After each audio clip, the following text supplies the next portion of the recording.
Welcome to All Sorts Podcast, where we like to take these deep dives into these fascinating topics. And today, we're going to be exploring the world of automotive ECUs, these electronic wizards behind the scenes in your car.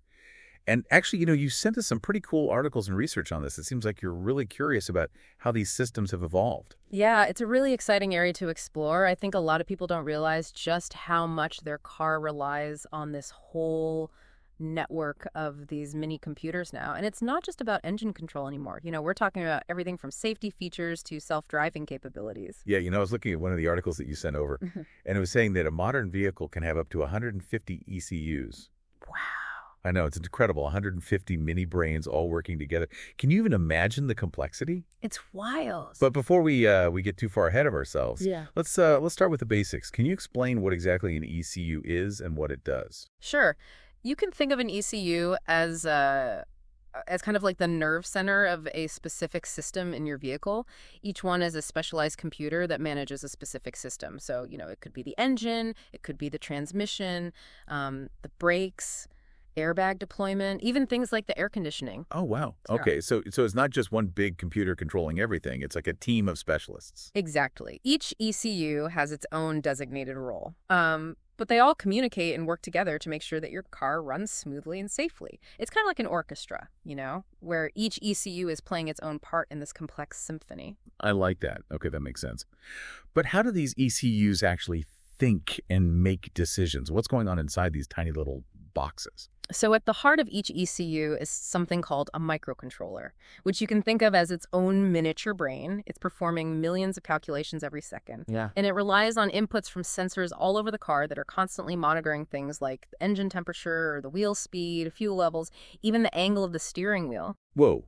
So the ECU is constantly bombarded with all of this information from the car. But how does it decide what to do with all of that data? Well, each ECU has this pre-programmed software and algorithms that tells it how to react to certain inputs. So based on this programming, the ECU sends out commands to actuators, which are the mechanical parts that actually carry out the actions. So, like, if the ECU detects that the engine is getting too hot, it would send a signal to the radiator fan to turn on and cool things down. Precisely. And this whole process of receiving inputs, processing the information, and sending out outputs is happening constantly in real time. So it's really amazing to think about just how much is going on to ensure that everything in your car is working as it should be. That's wild, yeah. But you mentioned communication between ECUs. How do they actually talk to each other? It's not like they're shouting across the engine compartment. Right. This is where the CAN bus comes in. You can think of the CAN bus as like the vehicle's nervous system. It's a network that allows all of these ECUs to share information quickly and reliably with each other. It's like having a highway system inside your car with all of these data packets zipping around, keeping everything connected. So data packets are like the cars on this highway traveling between different ECUs. Yeah, that's a great way to visualize it. And just like on a real highway, the CAN bus has all these rules and protocols to manage traffic and make sure everything flows smoothly. That makes sense. But what about critical information? Does it get priority access, like an ambulance getting a clear path? Absolutely. So the CAN bus has a priority system that ensures that critical messages, such as those related to safety systems, always get through first. So, for example, if you slam on the brakes, that signal gets top priority, ensuring a rapid response without any delays. That's great. That makes me feel much safer knowing that all the essential information is getting, like a VIP treatment. For sure. This CAN bus sounds pretty sophisticated.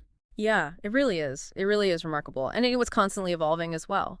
One of the articles you sent talked about how early ECUs were much simpler, mainly focused on like fuel injection and ignition timing. It's like comparing the first computers to the smartphones we have today. A world of difference. Can you tell us a little bit more about how ECUs have evolved over the years? Yeah, so in the early days, ECUs were primarily about improving engine performance and efficiency. So they help to optimize things like fuel-air mixture, ignition timing, and emissions control. But as technology has advanced, so have the capabilities of ECUs. Yeah. I remember reading about the introduction of electronic fuel injection in the 80s was a major turning point. Hard to imagine cars without it now. Oh, absolutely. That was a game changer, for sure. And as ECUs became more powerful and sophisticated, they started to take on more responsibilities. So, managing everything from anti-lock brakes, traction control, stability control, even automatic transmissions. Yeah, it seems like safety features, in particular, have really benefited from all the advances in ECU technology. Definitely. Think about things like electronic stability control, where it uses sensors to detect skids and automatically applies the brakes to individual wheels to help the driver regain control. It's a technology that has saved countless lives. It's amazing to think about all of these systems working in the background, you know, constantly monitoring, adjusting, without us even realizing it. But all this complexity, it comes at a price too, right? I was reading that repairs involving ECUs can get pretty expensive. Yeah, that's a valid point. As ECUs become more integrated and more sophisticated, they can be a lot more costly to diagnose and repair, often requiring specialized tools and expertise, which can definitely drive up the cost. So it's something to keep in mind for sure, especially as cars are becoming more and more reliant on these systems. Yeah, it's like anything. The more complex it gets, the more specialized knowledge you need to fix it. But let's shift gears a bit and talk about self-driving cars. I know this is an area where you have a lot of expertise. How are ECUs involved in making autonomous driving possible? Well, you can think of ECUs as like the brains behind self-driving cars. They're essential for processing the massive amount of data that's coming in from all the different sensors like cameras, radar, LiDAR, GPS, all the things that allow the car to essentially see its surroundings. So it's like the ECU is creating a real-time 3D map of the environment based on all this sensor data. Exactly. And then it uses sophisticated algorithms and machine learning to actually make decisions about steering, acceleration, braking, even things like lane changes and navigating intersections. It's mind-blowing to think that a computer can make these split-second driving decisions. Yeah. But it also kind of raises some questions about, safety and reliability. How can we ensure that these systems are robust and, they're not going to malfunction? Yeah, well, that's a really crucial aspect of autonomous driving development. A lot of effort goes into testing and validating these systems to make sure they meet the highest safety standards. So this involves rigorous simulations, close course testing, and real-world road testing under all sorts of different conditions. So I imagine it's just like a constant process of refining and improving. Oh, definitely, yeah. As we gather more data and experience with self-driving systems, we can continually improve their performance and make them safer. And what about cybersecurity? From some of the research that you sent, this is a big concern with all these connected systems. Could someone hack into a car's ECUs and take control? Yeah, cybersecurity is a critical consideration for any kind of connected system these days, and cars are no exception. The potential vulnerabilities are definitely something that automakers and cybersecurity experts are very much aware of. So it's kind of like an ongoing arms race between, the good guys and the bad guys. In a way, yeah. But the good news is that there's a lot of work being done to develop these really robust security measures to protect against these types of threats. So, things like encryption, firewalls, intrusion detection systems, and just regular security updates are all part of the solution. That is reassuring. It seems like the future of driving is going to be very heavily reliant on these ECUs, not just for convenience, but also for safety and security as well. Absolutely. They're really at the forefront of this technological revolution in the automotive industry, and they're just going to play a more and more important role in the years to come. Well, this has been fascinating to sort of explore this hidden world of automotive ECUs. We've covered so much, from the basics of how they work to their role in self-driving cars and the challenges of cybersecurity. It's really amazing to think about just how much technology is packed into our vehicles these days. It is remarkable, yeah. And, I think it's a testament to human ingenuity and our constant drive to innovate and, just make things better. I think it's important to remember that even though we've been talking about ECUs as these kind of complex, almost futuristic systems, they're really all about just enhancing the human experience of driving. Right. Whether it's improving safety or performance or even just comfort. Yeah. Ultimately, ECUs are tools that are meant to make our lives better. That's a great point. It's easy to get kind of lost in all the technical details, but at the end of the day, it really is all about how this technology impacts us as drivers and passengers. Exactly. And as these systems keep evolving, I think we're going to see even more exciting developments in the future.